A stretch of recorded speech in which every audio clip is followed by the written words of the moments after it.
Wanted to cover with you a little bit about Iran, where we stand with regard to the nuclear weapons program negotiations, and maybe then a little bit about the regional area, including Syria and what's going on there.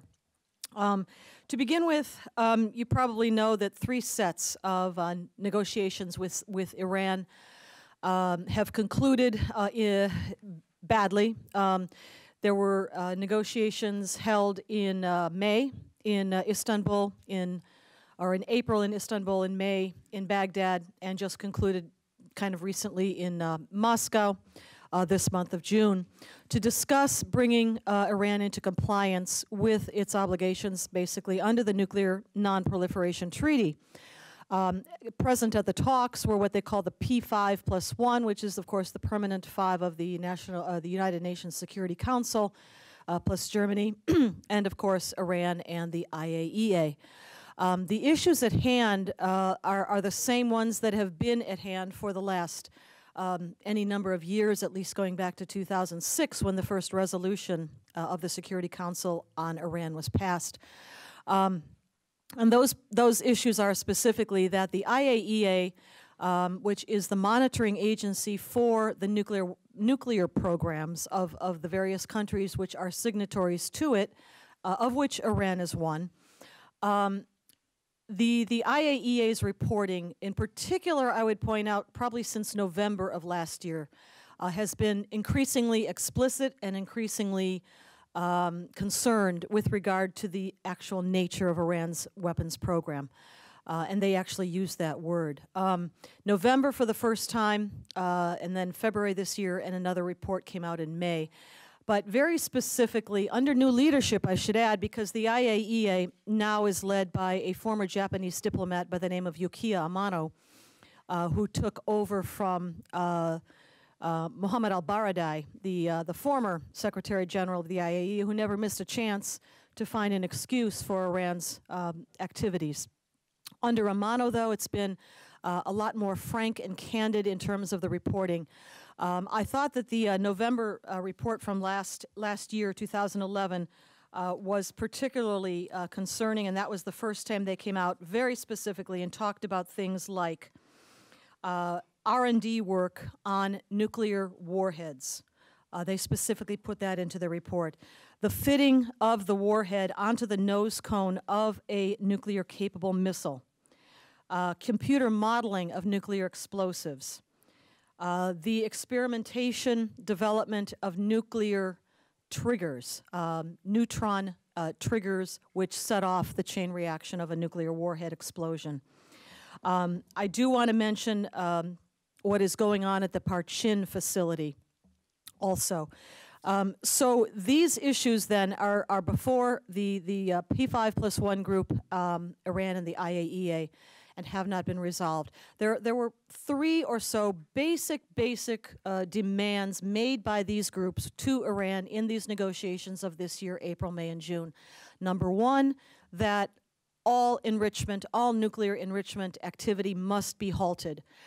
Primarily, they are looking at the facility at Natanz, which is the very large enrichment facility with 2 great big buried underground halls that have many thousands of centrifuges in them. These are the machines that spin up the gas that becomes enriched to eventually form. It can eventually be enriched to the point of being nuclear weapons capable. So they're looking at Natanz. It must be shut down. Now, there is another facility that is an enrichment facility. It is called Fordow, and it is near the Iranian theological seminary city of Qom. And this facility at Fordow was actually discovered apparently as long ago as 2007 or so. It was not immediately revealed publicly, but in 2009, just as President Obama was going to make the revelation at the G20 meeting being held that year in Philadelphia, Pennsylvania, Iran beat us to the punch, and went to the IAEA and said, oh, we forgot to tell you something. There's this facility, and it was Qom. And it now has approximately 3,000 centrifuges in it. They are adding more centrifuges to it, quite opposite from shutting it down, halting enrichment activities there, they are spinning them up. And there are more centrifuges going in there. The thing about Fordow is that it is buried. It's deeply buried and protected under a mountain, under many, many hundreds of meters of stone and rock, deliberately, obviously, to avoid the possibility of being attacked by an airstrike. So that was supposed to be shut down. Natanz was supposed to be shut down. The other thing that was supposed to happen is that there is what is called a light reactor at a place called Arak in Iran. And this light reactor gives Iran a parallel pathway, if you will, to a nuclear weapon based on plutonium. The gas centrifuge process at Natanz and Fordow is a uranium-based process. The one at Arak, based on this reactor, is plutonium-based. That is supposed to also shut down, according to the IAEA. It has not been. And then finally, they were asking for access to this other location called Parchin. Parchin is important because it is a place where it is suspected, at least by the IAEA, that nuclear warhead research is going on, and also more research and development of those nuclear triggers. And one of the things that leads the IAEA and other experts to think this is that there is satellite photography of the facility at Parchin. It is about 18 or so miles outside of Tehran is where it's located. And there's an organization called the International Scientific, I'm getting it wrong, ISIS, which has done a lot of very good satellite photography of this location and identified there a testing chamber and facility that they believe, and the IAEA believes too, is being used for trigger testing, explosives testing. They can see a building with a containment facility. They even have, someone has brought out sketches of that containment vessel from the inside of the Parchin facility. Well, this is on the list too, to be inspected. But no matter how many times the IAEA has asked, the Iranians have not yet granted them permission to go look at Parchin. However, in the meantime, even as the requests keep coming, the Iranians are apparently cleaning up Parchin. Again, this is visible on satellite overhead photography. And what they have seen so far is that at least 2 buildings on the site have been razed to the ground, taken away, destroyed. And also they can see in the earth, even from the satellite photo, tracks from heavy earth-moving equipment. So they know that there is heavy earth-moving equipment scraping away the dirt. Now, why is this significant? And I think should ring alarm bells everywhere, not just the IAEA. It's because we've seen this before. This is not the first time the Iranians have done something just like this. In 2002, you might remember that the Iranian opposition group called the National Council of Resistance of Iran, an umbrella group with a political presence in Paris, revealed publicly for the first time the existence of Iran's theretofore clandestine nuclear weapons program. Maybe the intelligence services of different countries had known about that, but the IAEA did not, and the public did not. The NCRI blew the lid off of that program. They showed satellite photography, they presented other evidence, and that was the first time that places like Natanz and Isfahan, the conversion facility, and Arak were publicly disclosed. Well, one of the other places that they disclosed 1 year later in 2003 was a site called Lavizan Shian. Lavizan Shian also was close to Tehran, and it was a military facility, closed facility, where the IAEA believes, and especially after the NSRI told them where to look, that the Iranians were conducting what? Warhead R&D and trigger testing. Well, once that revelation became public, the Iranians went to panic stations and they met in their National Security Council, same as ours. It's all the top members of the regime, the Supreme Leader Khamenei, the President Ahmadinejad. No, it wasn't Ahmadinejad at that time, but the heads of the IRGC, the Quds Force, and the Armed Forces, Ministry of Defense and Intelligence, and so forth. And what they decided was that that facility at Lavizan Shian would have to be destroyed. And we actually saw this happen in front of our eyes. Again, on satellite photography, they razed the place to the ground. They took out every single building in that facility, tree, bush, plant, blade of grass, and scraped the earth down to 6 centimeters and carted the earth off. We saw it happen in front of our eyes, almost live time. And eventually, when it was all cleaned up, the Iranian regime gave that land to the municipality of Tehran for a municipal park. They said Tehran really wanted to put in some picnic benches and tennis courts there, and they thought they should give it to them, so they did. Well, that event, that destruction of the Lavizan Shian facility is echoed today, I think, at Parchin. That is exactly the same thing they're doing, and it's exactly the same kind of research there that had been done at Lavizan Shian. The other thing about Lavizan Shian is that as the plant was being destroyed, the facility was being destroyed, and the elements of the nuclear weapons program being moved from there to other more secure, safe sites, again, many of them tunneled underground beneath mountains and so forth from that point onwards, the Iranian intelligence services, which are very, very sophisticated, they're called the MOIS, or Ministry of Intelligence and Security, or VEVAC in Farsi, you might hear that as well, Vizarat Etelat Vamniyat Kashvar. They put out the word that Iran had been so taken by being discovered, taken aback by being discovered and outed, if you will, that they stopped their program. And besides, American troops were next door at that point in time in Iraq, and we also had the war going on in Afghanistan.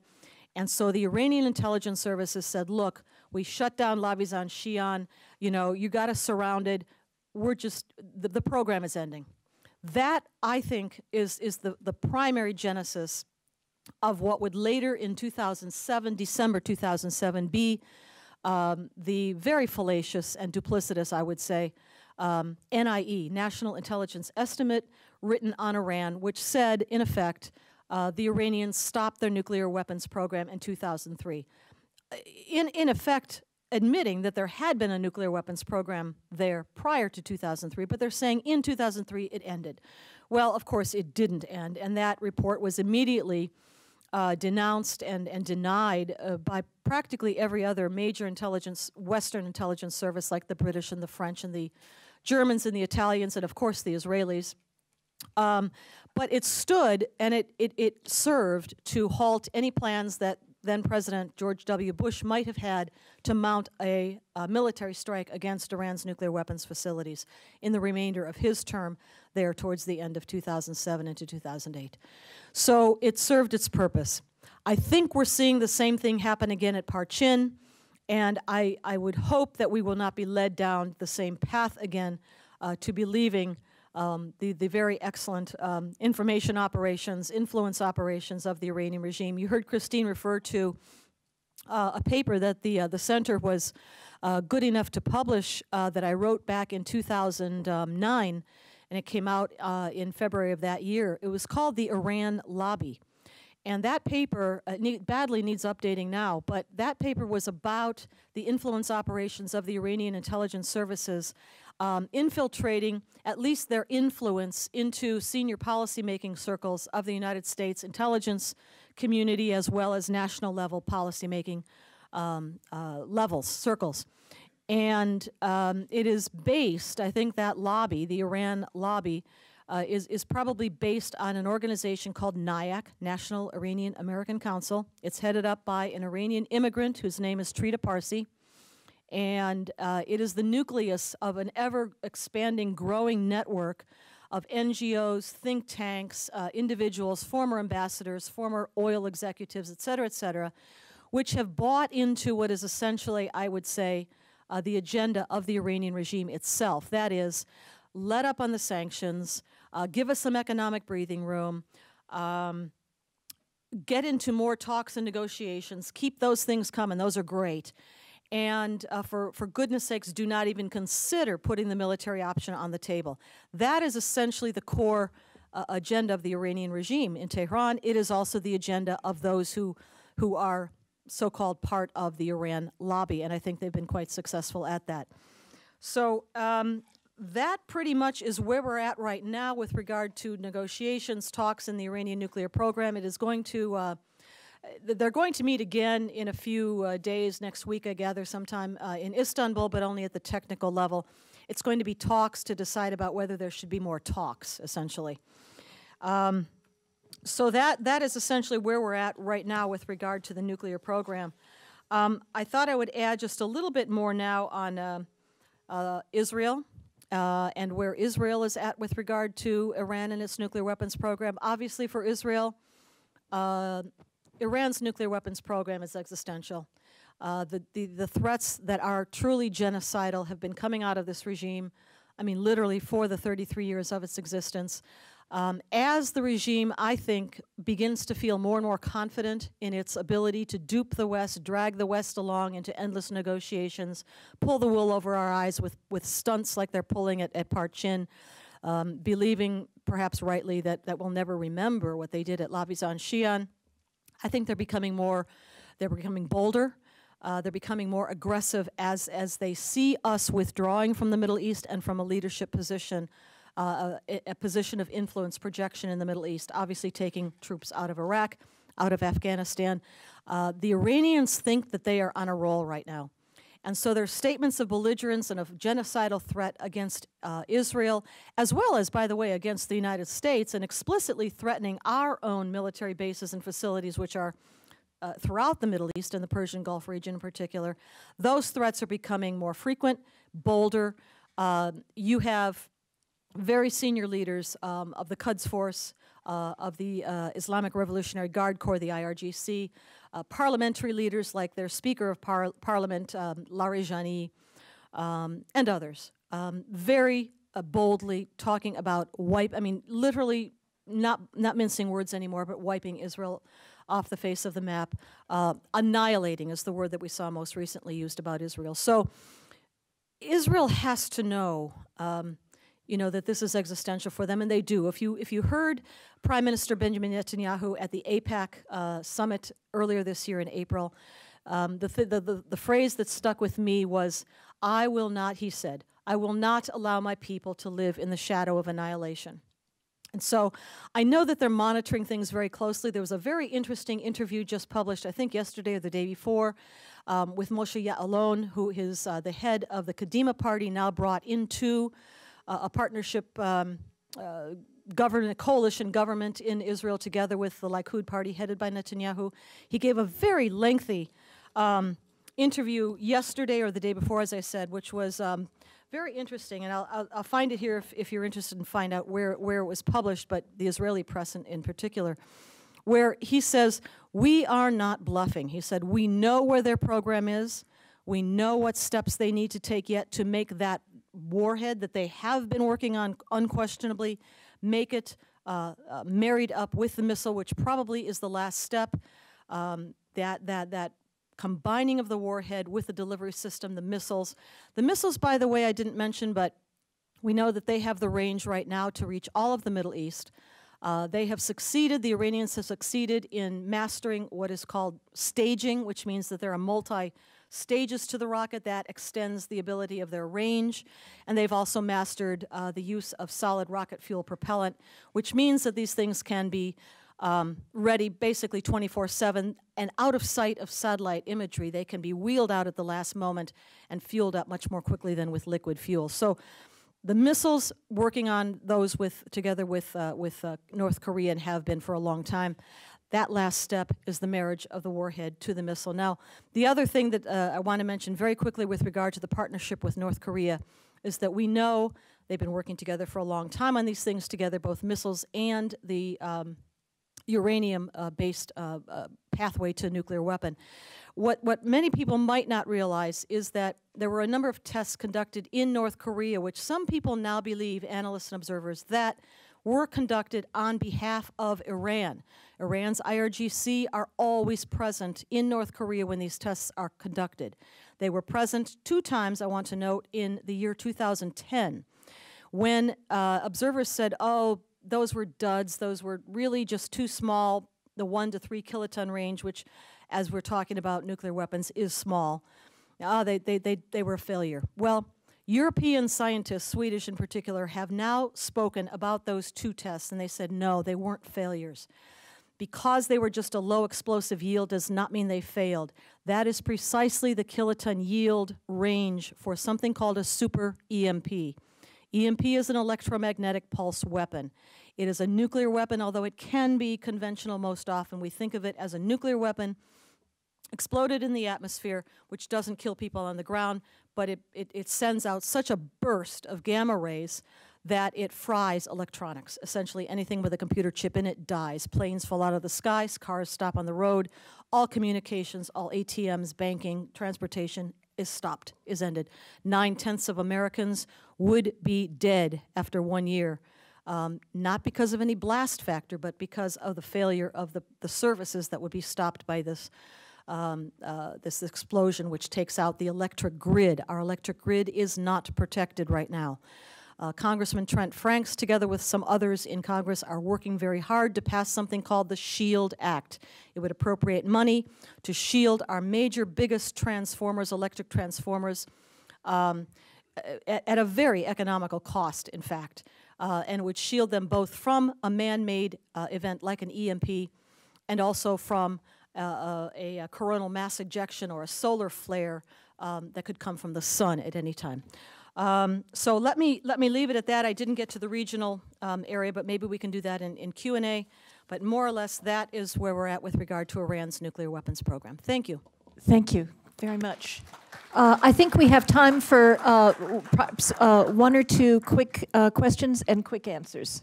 May I take the first one and simply say, what about the regional situations? Okay. Go there. All right. Well, very quickly, what I would have mentioned was, of course, Syria. This is the one place that Iran feels vulnerable right now, and it is because the Assad regime probably is going to go down sooner or later. Nobody can say how much time it will remain or survive, but it is probably going to be going down despite the best efforts of Iran, which has IRGC, Quds Force, and intelligence operatives in country trying to help them, despite the best efforts of the Russians, which keep sending weapons, arms, and money to prop up that regime. Russia's interests, of course, are in its naval base at Tartus. It doesn't want to lose that. But what you're seeing there is a microcosm of fitna in the Islamic Ummah. This is not a bad thing when you are a kuffar like us. Letting the Sunnis and the Shiites, in my opinion, play it out among themselves. Because the opposition to Assad are not good guys. We, the West, and the United States in particular, have failed over many, many years to cultivate and nourish and support genuine voices of pro-democracy in that country, with the result that the most powerful opposition force to Assad right now today is the Muslim